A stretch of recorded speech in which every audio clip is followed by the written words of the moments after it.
Hello and welcome to True Crime Rocket Science, the most authentic voice in true crime.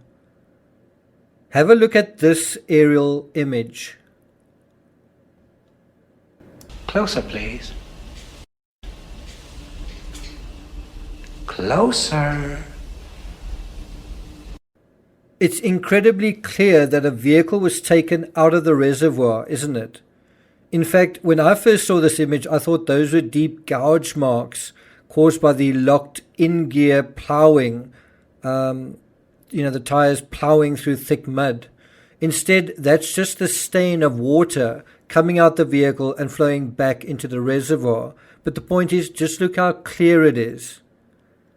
So the first question is, why didn't any of the searchers see tire tracks going into the water? Yes, this is very Monday morning quarterbacky. It's a very Monday morning quarterbacky type approach, but I think it's worth conducting the exercise because I think this raises the problem of what happens when one opens up a search to the public. Had the search been systematic and law enforcement only and initially focused around the last ping, you could be absolutely sure that tracks found were not assumed to be left willy-nilly but were actually evidence. If you think about it, on the morning after KIELI's disappearance, there ought to have been a very clear set of tire marks very close to the edge, particularly where the soil is muddy. And while it may be true that searching with sonar was one way of searching the lake by water, another way was to follow the perimeter of the lake on foot. Did anyone do that? Before we get to that, if you haven't subscribed to the channel, please do like, share, leave a comment. And let's get started. So if we look at this CalTopo map and you look at all the little lines there, and in particular you want to look at the shoreline essentially of the reservoir. The part that's quite frustrating is the section to the left. There definitely is retracing the actual shore. But as you get to the almost the blade or the pyramid, the pointy end of this peninsula, well, there you don't really seem to see much tracing of the shoreline. If you look closely, there is one orange line that seems to cover that territory. But if you look carefully, it's not consistently going along the shoreline. It sort of goes along a section and then that's it. Now, it's easy to say in hindsight, but imagine if someone had walked that entire peninsula, then you would have made absolutely sure, do you see vehicle tracks going in, right? Now, obviously, we do know the end result, but it's worth knowing how to engage in a search like this in the future without the end circumstances being known. Now, in the same map, only a small section indicated by blue shows any real effort to follow the shoreline. Of course, this was done on the opposite side of the peninsula that really needed this kind of recon. Now, even though some of the searchers covered the terrain where the vehicle was, because it wasn't done systematically, the searchers simply expected to see the actual vehicle. So in other words, the reason it wasn't done systematically is I think someone just thought, well, we'll just see the vehicle rather than first see evidence of the vehicle. And I don't think anyone can be blamed for that. You're not going to know right at the beginning just how hard it is going to be to find something that usually isn't this difficult to find. But clearly, if you have the psychology, if you're saying we are now going to search inside the reservoir, so if you're thinking, okay, the vehicle, the reason we can't see the vehicle is because it's in the reservoir.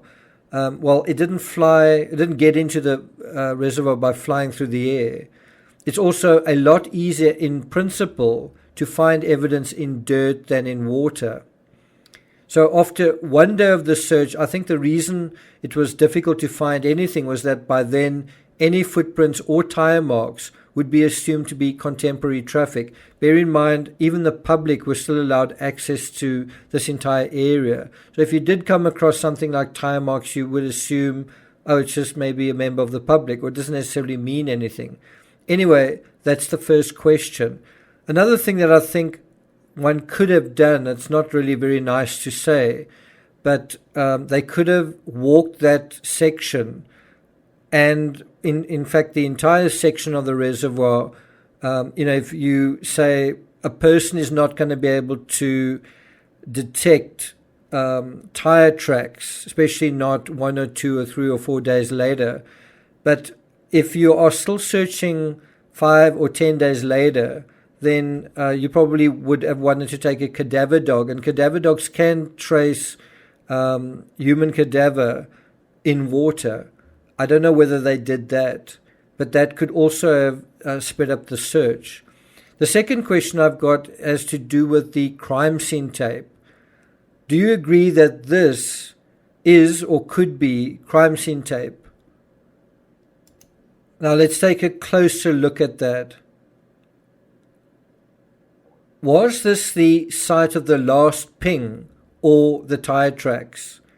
One thing we can assume is if the water level dropped 3 to 4 feet since the incident, then this tape seems to reflect some evidence that was left when the water level was slightly higher. This might account for the statement that the ping was half in water, half on land. And that then brings up an interesting scenario. It makes one wonder if KIELI didn't crash at speed into the water but stopped in time, maybe stopped halfway in the water, in the reservoir, and maybe she tried to reverse back out, but then gravity took over. And maybe she didn't panic.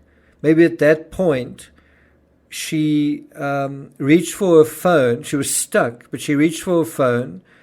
And is it possible that the ping occurred when KIELI reached for and perhaps activated her phone, perhaps intending to snap map her position to someone close to her? Again, one's got to almost think like a teenager in this situation.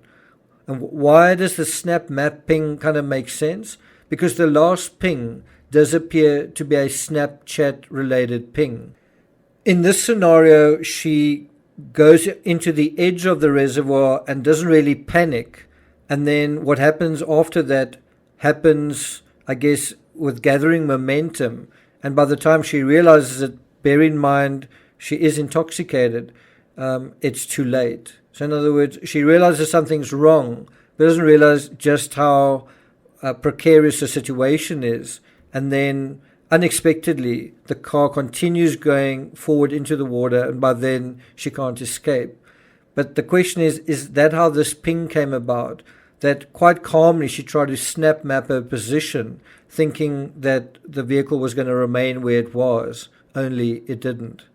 Do you have any lingering questions that you feel haven't been asked or answered? Leave them in the comments. Thank you for listening, and I'll see you guys next time.